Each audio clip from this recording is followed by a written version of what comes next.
ಇದೀಗ breaking news ಬರ್ತಾ ಇದೆ, ನೋಡೋಣ.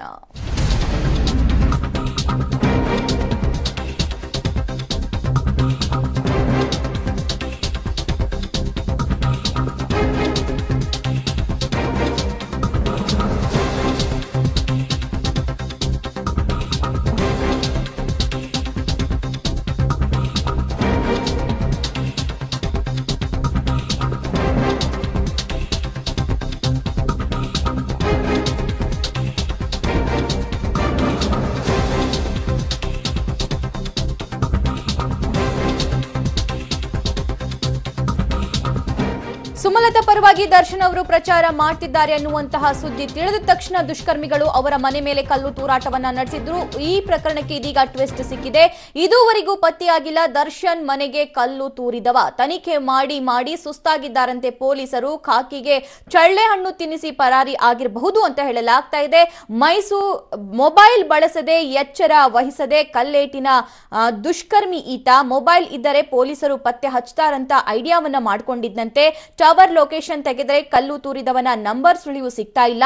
ಕಲ್ಲು ತೂರಿದ ಸಮಯದಲ್ಲಿ ಯಾವುದೇ ಮೊಬೈಲ್ ಆಕ್ಟಿವ್ ಆ ಸಂದರ್ಭದಲ್ಲಿ ಆ ಪ್ಲೇಸ್ ನಲ್ಲಿ ಇರಲಿಲ್ಲ. ಪೊಲೀಸರಿಗೆ ಕಬ್ಬಿಣದ ಕಡಲೆ ಆಗಿದೆ ದರ್ಶನ್ ಮನೆಗೆ ಕಲ್ಲು ತೂರಿದ ಈ ಪ್ರಕರಣ. ಓಕೆ, ಹೆಚ್ಚಿನ ಅಪ್ಡೇಟ್ಸ್ ಪಡ್ಕೊಳ್ಳೋಣ ನಮ್ಮ ಪ್ರತಿನಿಧಿ ಮುರಳೀಧರ್ ಅವರಿಂದ. ಮುರಳಿ, ಸಿಸಿಟಿವಿ ಇರುತ್ತೆ, ಲೊಕೇಶನ್ ಅನ್ನ ಹ್ಯಾಕ್ ಮಾಡಬಹುದು, ಟವರ್ ಲೊಕೇಶನ್ ಅನ್ನೆಲ್ಲ ನೋಡ್ಕೋಬಹುದು, ಆದ್ರೆ ಯಾಕೆ ಸಿಗ್ತಾ ಇಲ್ಲ ಈತ ಅಂತ, ಯಾಕೆ ಇಷ್ಟೊಂದು ಡಿಲೇ ಆಗ್ತಿದೆ? ಖಂಡಿತವಾಗಿಯೂ ಸಭಾ ಏನಂದ್ರೆ ಸಿಸಿಟಿವಿ ಫುಟೇಜಸ್ ನಲ್ಲಿ ಆತ ಟಾಟಾ ಏಸ್ ಒಂದು ಗಾಡಿಯಲ್ಲಿ ಬಂದಿದ್ದ ಅನ್ನೋದು ಹೊರತುಪಡಿಸಿದ್ರೆ ಇನ್ಯಾವುದೇ ರೀತಿಯ ಸಿಸಿಟಿವಿ ಫುಟೇಜಸ್ ಕೂಡ ಏನೋ ಪೊಲೀಸರಿಗೆ ಸಿಕ್ಕಿಲ್ಲ.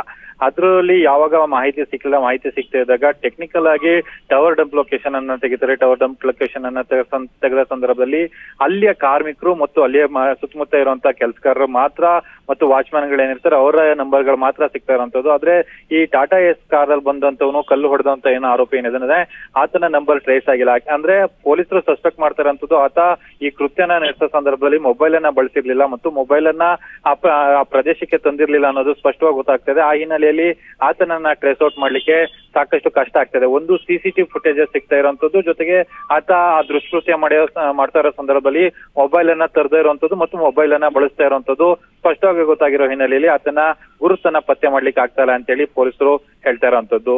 ಸಭಾ. ಓಕೆ ಮುರಳಿ, ಥ್ಯಾಂಕ್ ಯು ನಿಮ್ಮೆಲ್ಲ ಮಾಹಿತಿಗೆ.